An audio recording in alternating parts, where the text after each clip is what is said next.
Stay with football on the Sports Mag Zone. Manchester City have given themselves some breathing room in the duel with Liverpool for the English Premier League title. Liverpool dropped vital points on Saturday after only managing a draw at home to Tottenham Hotspur. City capitalised on that stumble by spanking Newcastle 5-0 and in the process established a 3-point lead atop the table. Arsenal also enjoyed round 36, consolidating their hold on fourth place by beating Leeds 2-1 on Sunday. These are the full results. So Brentford back on the winning trail. They beat Southampton 3-0. Aston Villa, they took apart Burnley 3-1. That's Simon Evans' team. We don't want Burnley relegated just because of our friendship with Simon. Chelsea drawing 2-2 at Wolves. That was a cracking game on Saturday. Crystal Palace relegated, well, confirming Watford's relegation with that 1-0 win. Wilfried Zaha with that penalty. Brighton dismembering a Manchester United team. The worst performance I've seen since I started supporting Manchester United in 1991 as a primary school boy. Liverpool and Spurs, that 1-1 draw. West Ham found fluency against Norwich, 4-0. Everton, they struck twice and only let in one against Leicester City.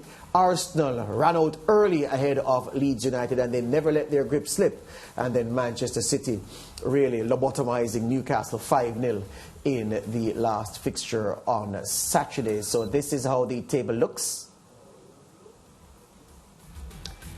City with a 3-point lead. Chelsea are struggling to hold on to third place. I never thought I'd be saying that. Spurs are in the slipstream of Arsenal, but they're 4 points back with just 3 games to go for both of them this season, which makes their May 12 clash of paramount and significant importance. Then we have the top 10 completed by, let's forget Manchester United for the moment. Talk about West Ham. Can West Ham get to them and pick them to 6th? They should be able to do so. Wolves, Brighton, Crystal Palace round out the top 10.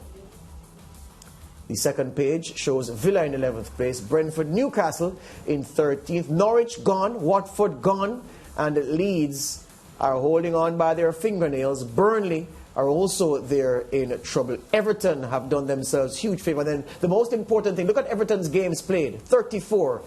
Everybody beneath them, 35. Games in hand count for nothing. It is points on the board that count. Everton have more points on the board than their rival for the other relegation spot. And they'll hope to turn games in hand into points on the board as well. So our European correspondent, Simon Evans, Burnley loving football fan, he joins us now. Simon, how are things at Turf Moor these days?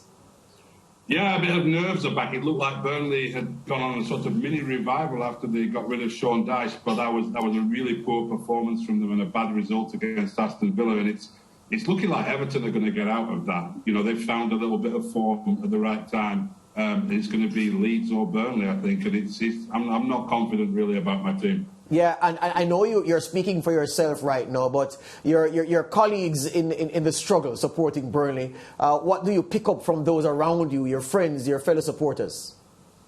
Well, there was an incredible atmosphere, really. After Sean Dyche was sacked, and he'd been there nearly 10 years, so that was a big shock for people when he went.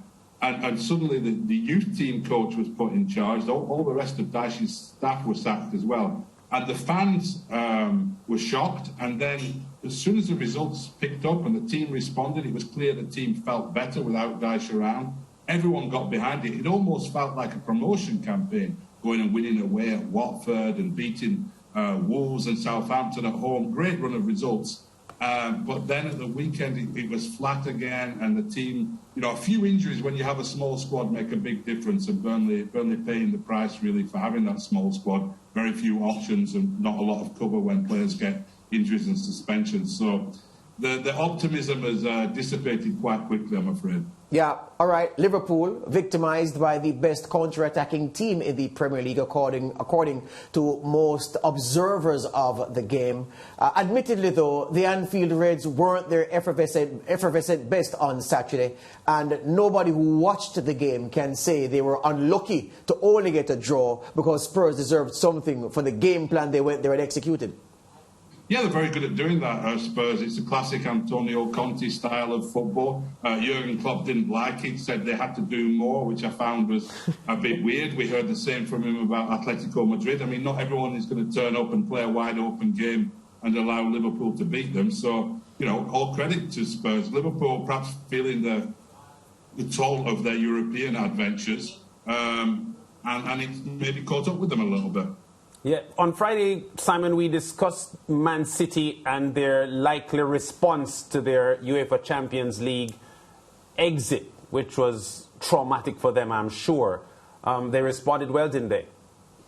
They did, yeah. I think we made some predictions about this weekend, and I got it completely wrong, didn't I? Because I was saying that maybe this is the weekend when Liverpool can move ahead and Manchester City will wobble after their European shattering disappointment, really, at losing to Real Madrid. The opposite happened. City came out and got a very positive result. They didn't look to have any psychological trauma from that experience at all. But a lot of injuries as well for City at the back. The central defence is going to look a little bit makeshift for the rest of the season. But a massive weekend, really, in the title race for City to get that 3-point gap at the top. Yeah, your impressions of some of the comments after the game, one in particular from Pep Guardiola, who has accused, in inverted commas, the entire British football public of backing Liverpool. Yeah, it's a strange one, that. I haven't heard that one before about Liverpool. I've heard it about Manchester United, but I've never really heard it about Liverpool. Look, I think probably what's affected Pep there is the fact that there's been a lot of excitement around the possibility of Liverpool winning the quadruple. And if you interpret that excitement, can they do it? This would be amazing. What a great team it would be. What a wonderful achievement. No one's ever done it before. If you interpret that as people wanted it to happen at the expense of Manchester City, then I suppose you can understand it. But I think Pep being a little bit prickly there. Yeah. And for those who didn't see or hear what Pep said, we have that video we can roll, engaging in the mind games, Pep Guardiola. Let's go with it.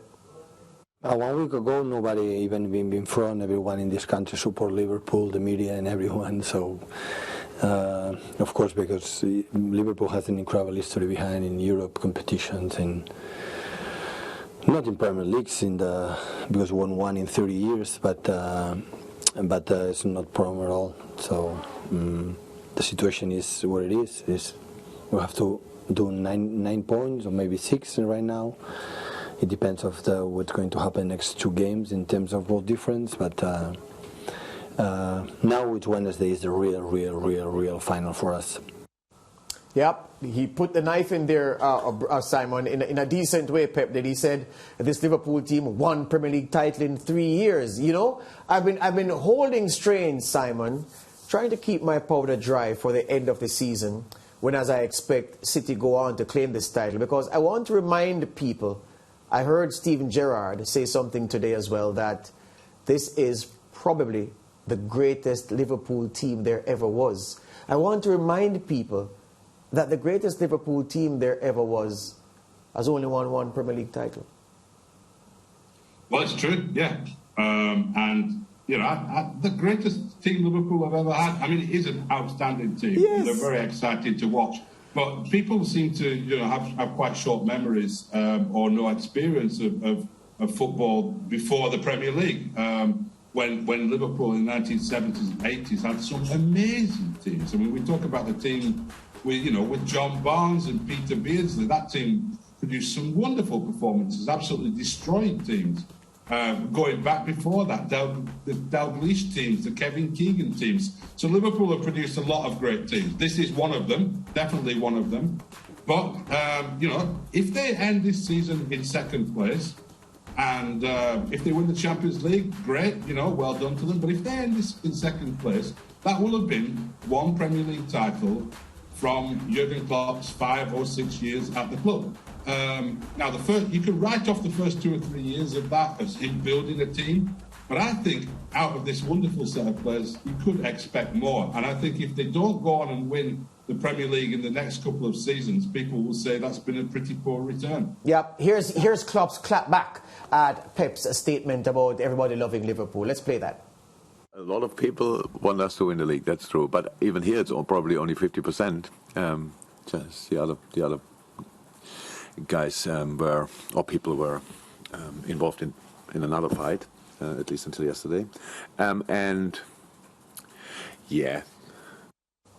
I like that response, actually. One of the things I find troubling, Simon, in the way that we do punditry, is that because colours are so nailed to the mast, so ex-Manchester United players on punditry duties, they want to talk up their team. They don't really want to praise anybody else except they don't want to praise direct rivals, but they praise everybody else. The Liverpool ex-players in punditry, they want to make you think that Liverpool is the first team who ever strung 5 passes together in a forward sequence to score a goal. They make everything seem the greatest and they rubbish every other team. I want to stay away from that and just acknowledge a good team. The Liverpool team we're seeing, Simon, is, I can accept without much prompting or any prompting, one of the finest I've seen in the Premier League era. The Manchester City team, the same. But at the end of the day, Simon, no matter what kind of razzle-dazzle football a team plays, it comes back down to one statement: show me your medals. And at this stage, City are the one holding the whip hand because a 1-point advantage is now a 3-point advantage. And now, yes, they have players missing, but every other team would love to be in this position of players missing but leading by 3 points the whole Premier League going into the last 2 games of the season. Yeah, and if Manchester City win it, I think that's 4 out of the last 5 they've won in the Premier League. So when historians start flicking through the book and talk about this wonderful Liverpool team, and I agree, it's great. I really enjoy watching them. They play entertaining football. They're positive. And lots of good things about them. But if they look through that book and see Manchester City won 4 out of 5, and next year it might be 5 out of 6, and then they turn around and say, well, that was the Liverpool glory era. I mean, they've got to turn things around and start winning Premier Leagues if they want to be considered truly one of the great sides. One of the most entertaining, without doubt, one of the most entertaining to watch, without doubt. But, one of the greatest, you've got to start winning things. Yeah, let's talk about the Arsenal before we go away, because we must not let it go unnoticed that Arsenal have been on a very, very good run. They had a setback recently, but if you take the last 10 games, Arsenal's performance and their results in those 10 games have been very, very good. They now hold the distinct advantage in that race for 4th, Simon, and another workmanlike performance on the weekend, seeing off Jesse Marsh's Leeds team. Yeah, they are looking good, and proof again. I remember we had a big debate about Mikel Arteta earlier in the season when things weren't going so well for Arsenal, and we talked about how Arsenal's been a project for Arteta. He's been rebuilding and bringing young players in, and the club did stick by him. There were an awful lot of people saying they should have moved on from Arteta, and he wasn't the man, and he wasn't going to sort things out. Big name pundits. And they stuck with him, and that young side is coming together really nicely now. We see, players like Eddie Nketiah there scoring. We've seen Bukayo Saka come through and really establish himself. Rose Smith. It's an exciting young team, and you're starting to see an Arsenal that, look, I don't think they're going to be competing for the title next season, but you're starting to see a side that maybe, if they continue to progress and add to in the next 2 or 3 seasons, could really be part of the conversation for the title. Yeah, one last one before we go to this break, Simon. You're staying with us for our next segment, I'm reminding you. If you look at this poor Manchester United team, which is in 6th place in this Premier League table at this moment in time, if you look at that, could you then credibly say, or anybody credibly say, that the Premier League in totality is the strongest league in the world? If a team as maligned and as pilloried as Manchester United are one of the top 6 performing teams in this league? Is that how you look at it? They had a lot of results early in Rangnick's spell where they were playing terribly and winning 2-1 and getting results against some of those teams in the middle. But at the moment now, if you were in Burnley's position at the bottom of the table and you were going to be playing Leicester City or Manchester United, I'd probably choose to play Manchester United at the moment. So they're absolutely not one of the best 6 teams on form at the moment, but they still have some good footballers there. We've said it so many times.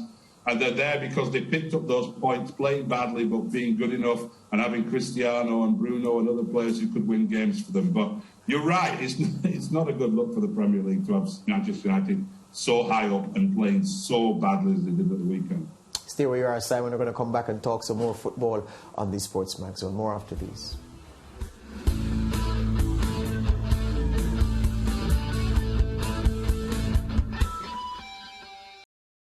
Thank you for watching Sportsmax on YouTube. Don't forget to like, share, subscribe, and click the notification bell to stay informed.